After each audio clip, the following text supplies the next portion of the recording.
মাছের রাজা ইলিশ, তবে এই রাজার দারুণ কদর প্রতিবেশী দেশের বাজারে।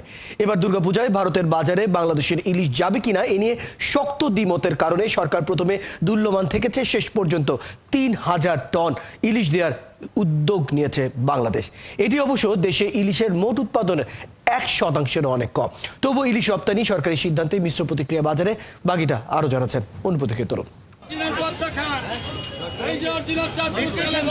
দুর্গাপূজায় পাতে ইলিশ, পশ্চিমবঙ্গের ভোজন রসিক বাঙালির তো পদ্মার ইলিশের নাম শুনলেই জিভে জল এসে যায়।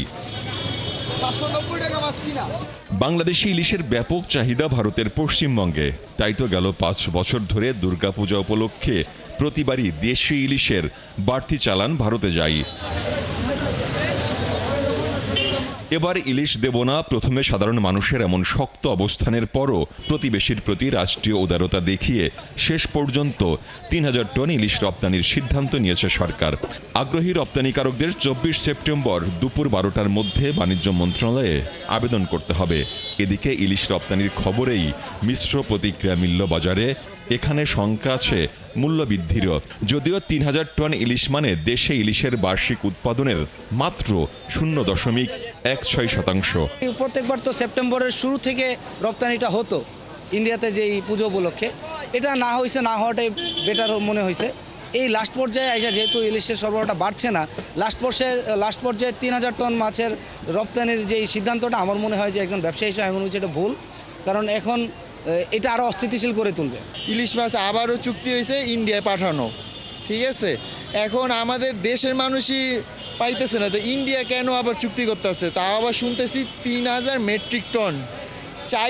গত ৪ বছরে এত মাছ যায় নাই, তা ১ বছরে যাবে। এটা আছে 1 কেজি 700-800 গ্রাম। এটা আজকের বাজারে চলতেছে ২,০০০ থেকে সর্বনিম্ন ১৮০০ টাকা। এর নিচে আর হচ্ছে না। বাড়তেও পারে, কমতেও পারে। এটার কি যেরকম রপ্তানি হবে ওইরকম দাম হবে, ওটার উপরে নির্ভর করবে দাম বাড়বে কি না কমবে।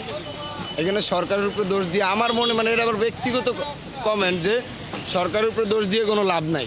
ইলিশ রপ্তানির প্রথম অফিসিয়াল অনুমতি দেওয়া হয় ২০১৯ সালে।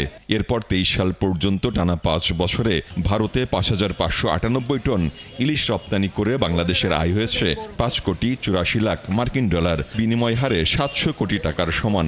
এই সময়ে ভারত থেকে আমদানি হয়েছে প্রায় সমপরিমাণ অর্থের লইট্টা, কাচকি, রুই, কাতল ও পোয়া শুটকি। তবে পণ্যের মান ও মর্যাদায় এগুলো পদ্মার ইলিশের থেকে অনেক দূরে। অনুপ্রতিকারী তরুণ, ৭১, ঢাকা।